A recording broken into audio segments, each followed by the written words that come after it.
Okay, so here I stand with one of our green energy solutions. This is part of our EDM machine. We've got a lot of different solutions like this in our building. The EDMs, the way they burn, they get hot. We need to cool that oil down. We need to have a balance. Typically, this would be exhausted within the building. What we've done is we've come up with a real simple solution. We've encompassed the chiller, the hot part. We've attached it to a fan. We take this heat and we blow it out of the building.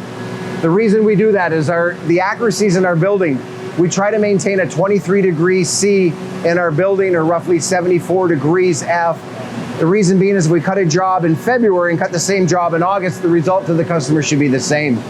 So we look for solutions like this to maintain, and it's got to be a green solution. This is just one solution where we take the heat out of the building. In the wintertime, we reverse it and we use the machines to heat the building.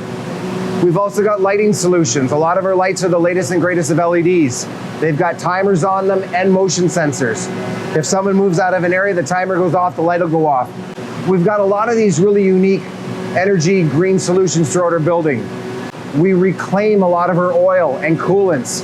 On top of that, a lot of the new machines that we buy, they have a lot of echo modes. And what this means is they're typically variable speed motors or variable speed drives.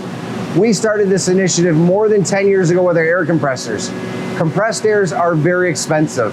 A building of this size is give or take about $1,000 a week to produce compressed air. We've got 4 compressors. All of them are variable speed drives. It's very important because energy consumption is a big concern of ours.